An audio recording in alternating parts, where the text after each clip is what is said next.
प्रिय विद्यार्थियों, आज का टॉपिक है हमारा राज्यपाल की स्वविवेकी शक्तियाँ। इससे पूर्व हम लोगों ने राज्यपाल की कार्यकारी, विधायी, वित्तीय, न्यायिक शक्तियों का अध्ययन किया था। आप लोगों को मैं पहले बता चुका हूँ राज्यपाल की कार्यकारी शक्तियों के तहत उसमें यह संविधान में प्रावधान है कि राज्यपाल मुख्यमंत्री और उसकी मंत्रिपरिषद के परामर्श के अनुसार कार्य करेगा। लेकिन राज्यपाल को संविधान में कुछ स्वविवेकी शक्तियाँ भी दी गई है, जो कि राष्ट्रपति को नहीं है ऐसी शक्तियाँ।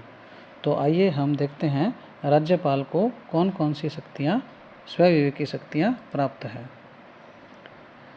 राज्यपाल को संविधान के अनुच्छेद 163(1) में स्वविवेकी शक्तियाँ प्रदान की गई है। उसमें कहा गया है कि जिन मामलों में मुख्यमंत्री और मंत्रिपरिषद के परामर्श से कार्य करना जरूरी है, उसको छोड़कर राज्यपाल अपने स्वविवेक से कर सकता है। तो राज्यपाल को इस प्रकार से स्वविवेकी शक्तियाँ दी गई है, जिसमें वह मुख्यमंत्री या उसकी मंत्रिपरिषद की सलाह के बिना भी वो काम कर सकता है।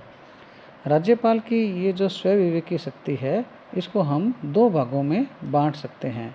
एक तो संविधान में स्पष्टतः उपबंधित स्वविवेकी शक्ति और दूसरी अप्रत्यक्ष रूप से निहित स्वविवेकी शक्ति।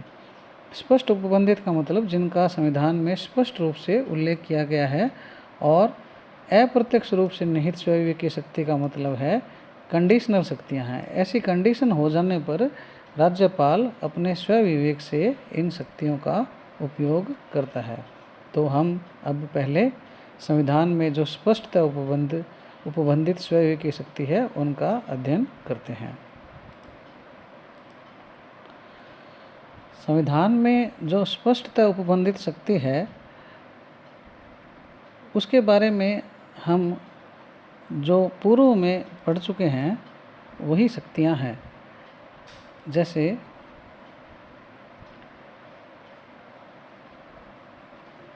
इसमें देखिए आप, जैसे संविधान में हम पहले पढ़ चुके हैं, इसके जो राज्यपाल की शक्तियों में आर्टिकल 200 जो है, उसमें राज्यपाल को राज्य विधानमंडल द्वारा पारित किसी विधेयक को राष्ट्रपति के विचार के लिए आरक्षित करने से संबंधित जो शक्ति है, वो उसकी स्वविवेकी शक्ति है।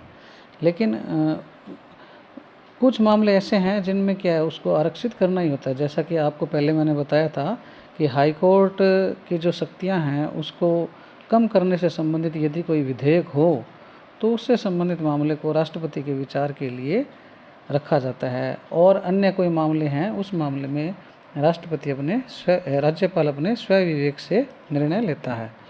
इसी प्रकार आर्टिकल 200 में ये भी प्रावधान है कि राज्यपाल विधानमंडल के द्वारा पारित कोई विधेयक जो उसके पास हस्ताक्षर के लिए आता है, उसको एक बार पुनर्विचार के लिए वापस कर सकता है। यदि विधानमंडल उसको संशोधन या एज इट इज़ वापस राज्यपाल के पास भेजता है, तो राज्यपाल को उस पर हस्ताक्षर करने होते हैं। तो एक बार पुनर्विचार की जो शक्ति है, वो उसकी स्वविवेकी शक्ति है। इसी प्रकार आर्टिकल 356 में यह प्रावधान है कि राज्य में यदि संवैधानिक तंत्र विफल हो जाए, अर्थात ऐसी स्थिति हो जाए कि संविधान के जो कानून कायदे हैं, जो मर्यादाएं हैं, जो नियम हैं, उसके हिसाब से राज्य का प्रशासनिक तंत्र या सरकार नहीं चल पा रही हो, उस स्थिति में राज्यपाल केंद्र सरकार को राष्ट्रपति शासन की सिफारिश करता है। तो ये भी एक क्या है, इसकी स्वविवेकी शक्ति है। इनका उल्लेख संविधान में है, आर्टिकलों में है इसका स्पष्ट। इसी प्रकार आर्टिकल 213 जो है, वो अध्यादेश जारी करने की शक्ति है, और अध्यादेश को राष्ट्रपति की अनुमति के लिए वो रख सकता है।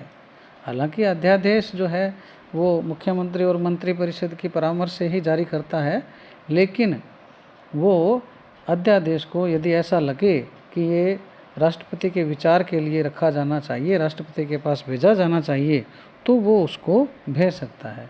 तो ये इस प्रकार से संविधान में स्पष्टतः उपबंधित स्वविवेकी शक्तियाँ हैं। अब इसके बाद में हम कंडीशनल शक्तियों के बारे में देखते हैं। इसके अंतर्गत ये स्थितियां हैं, ऐसी स्थितियां होने पर राज्यपाल अपने विवेक का उपयोग करता है। जैसे मुख्यमंत्री की नियुक्ति का मामला है, और ये ऐसी कंडीशन होने पर राज्यपाल अपने विवेक का उपयोग करता है। कब कब कंडीशनें हो, कैसी कंडीशन हो, तो उसके बारे में देखते हैं। जब किसी भी दल या गठबंधन को स्पष्ट बहुमत न हो, यानी आपको पता है कि जितनी टोटल सीट होती है राज्य की विधानसभा की, उसकी आधे से अधिक क्या है, बहुमत के लिए आवश्यक होती है। जैसे हम राजस्थान की बात करें तो राजस्थान में क्या है, टोटल 200 विधानसभा सीटें हैं। तो उसके लिए क्या, सरकार बनाने के लिए 100 से अधिक यानी 101 सीट चाहिए। तो या तो किसी एक पार्टी को मिल जाए, या पार्टियों का जो गठबंधन है उनको मिल जाए। तो यदि किसी भी दल या गठबंधन को बहुमत न हो, यानी 101 सीट न हो, और बहुमत मान लो किसी दल को प्राप्त है या गठबंधन को प्राप्त है, उसका कोई निश्चित नेता न हो, तो ऐसी स्थिति में मुख्यमंत्री की नियुक्ति राज्यपाल अपने विवेक से करता है। तो ये इस प्रकार से क्या है, कंडीशनल स्वविवेक की शक्ति है मुख्यमंत्री की नियुक्ति के मामले में। अब अगली कंडीशनल शक्ति देखिए राज्यपाल की कौन सी है। जब विधानसभा में सरकार का बहुमत समाप्त हो गया हो, यानी जो आधे से अधिक सीटें होती है और वो न हो, तो वह मुख्यमंत्री को त्यागपत्र देने या बहुमत साबित करने के लिए कह सकता है। और यदि वह दोनों में से किसी बात के लिए तैयार न हो, कौन, मुख्यमंत्री, तो राज्यपाल मंत्रिपरिषद को भंग कर सकता है और मुख्यमंत्री को बर्खास्त कर सकता है। तो ये राज्यपाल के विवेक पर डिपेंड करता है कि ऐसी स्थिति हो कि सरकार का बहुमत अब नहीं है, तो वह बहुमत साबित करने के लिए मुख्यमंत्री को कह सकता है। और यदि वह बहुमत साबित नहीं करते हैं तो उस स्थिति में मंत्रिपरिषद को भंग कर सकते हैं और मुख्यमंत्री को बर्खास्त कर सकते हैं। इसी कड़ी में आगे है कि विधानसभा द्वारा अविश्वास प्रस्ताव पारित कर दिया गया हो और मंत्रिपरिषद त्यागपत्र न दे, तो राज्यपाल मंत्रिपरिषद को भंग कर सकते हैं। तो इस प्रकार से ये कुछ कंडीशंस होती है जिनके आधार पर क्या है, राज्यपाल अपने विवेक से निर्णय लेता है। अगली स्वविवेक की शक्तियाँ हम देखते हैं। राज्यपाल को कुछ विशेष परिस्थितियों में किसी महत्वपूर्ण मामले पर शीघ्र विचार के लिए या मुख्यमंत्री के बहुमत में संदेह होने पर स्वविवेक से विधानसभा का अधिवेशन बुला सकता है।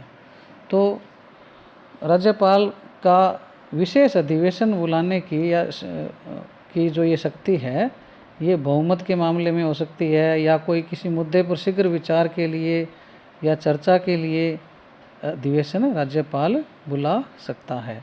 ये भी इसकी क्या है, स्वविवेक की शक्ति है।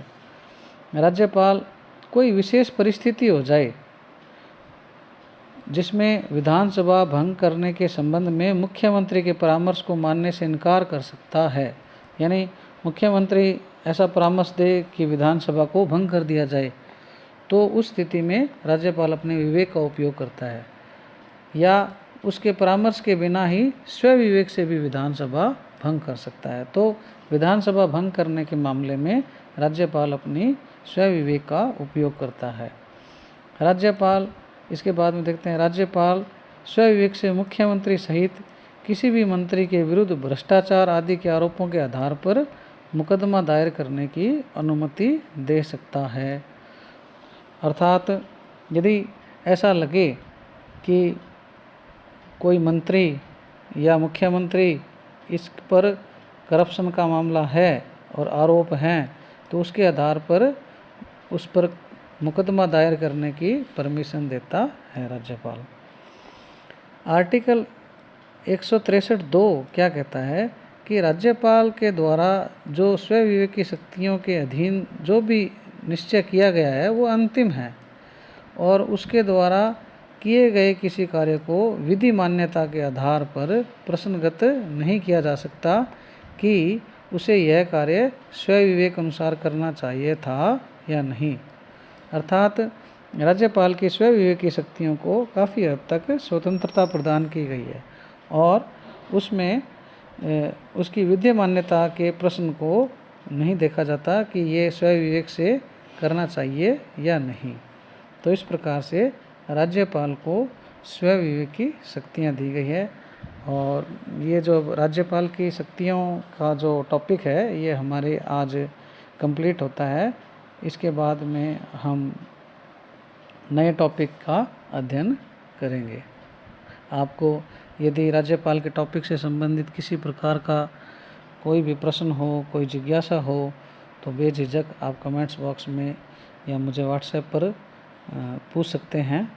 और आपको इस मामले में अब थोड़े से नोट्स या स्टडी मटेरियल भी उपलब्ध करवा दिया जाएगा जिससे आपको पढ़ने में सुविधा हो, और कुछ असाइनमेंट भी आपको दिए जाएंगे ताकि आप उनको क्या है प्रश्नों का उत्तर लिखकर मुझे वापस भेजें।